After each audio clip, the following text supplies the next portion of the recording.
Chelsea baru saja resmi dinobatkan sebagai juara Piala Dunia antar klub tahun 2025. Sebuah prestasi yang seolah menegaskan bahwa proyek yang dibangun Todd Boehly akhirnya membuahkan hasil manis.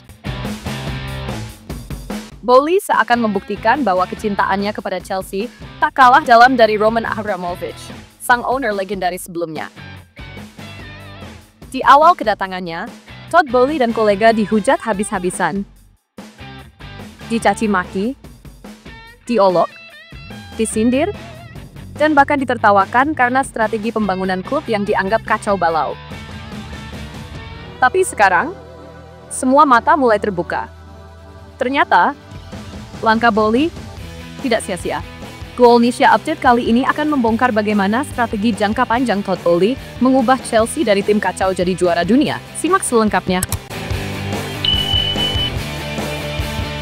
Bulan Mei tahun 2022, dunia sepak bola digemparkan. Chelsea, klub kebanggaan Inggris, resmi berganti kepemilikan.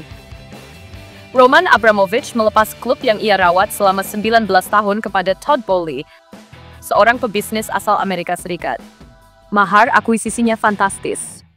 4,25 miliar atau sekitar 1,86 triliun rupiah. Fans Chelsea menangis. Abramovich adalah simbol kesetiaan. Ia bukan hanya pemilik, tapi ayah bagi Chelsea. Perpisahan ini tidak terjadi dengan sukarela.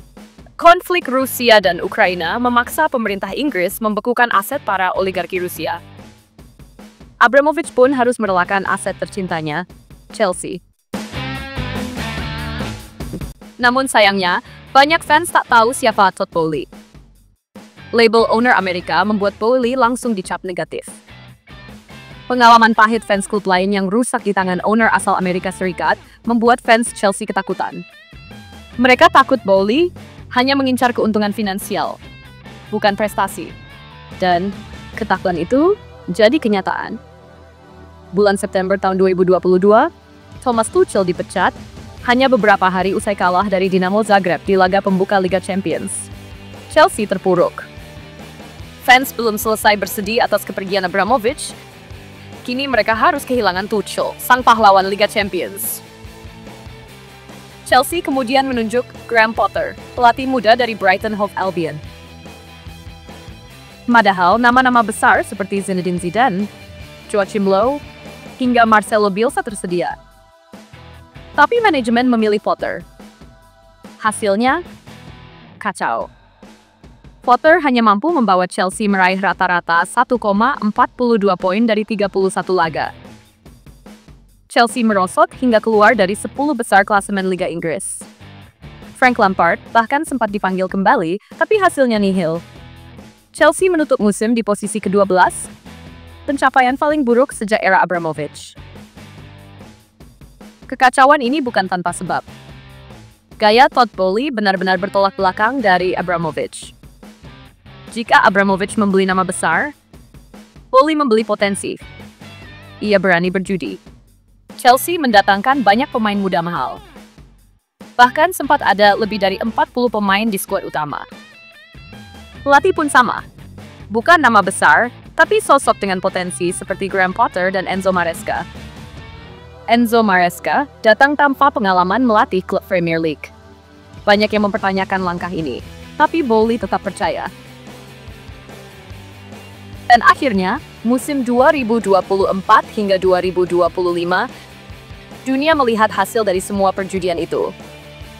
Chelsea memenangkan 2 trofi, termasuk Piala Dunia antar klub. Sebagai pebisnis, Boehly melihat semua ini sebagai investasi jangka panjang. Beberapa rekrutan mahal yang dulu dicemooh kini bersinar. Moises Caicedo yang dulu disebut flop, kini jadi pilar. Enzo Fernandez menunjukkan kelasnya di lini tengah. Cole Palmer, rekrutan dari Manchester City, jadi pembeda yang mematikan. Joao Pedro langsung klop dan produktif. Soal uang, jangan diragukan. Chelsea mencatat pemasukan sebesar 114,5 juta dolar Amerika atau sekitar 1,86 triliun rupiah hanya dari Piala Dunia antar klub. Setiap orang punya cara berbeda dalam menunjukkan cinta. Roman Abramovich mencintai Chelsea dengan membeli trofi melalui pemain bintang. Todd Boehly mencintai Chelsea dengan membangun fondasi masa depan. Enzo Fernandez bahkan berkata, "Ketika aku datang, ku tahu aku bergabung dengan klub besar yang sedang jatuh." Tapi Boehly menunjukkan proyek besarnya. Dan sekarang, kami melihat hasilnya.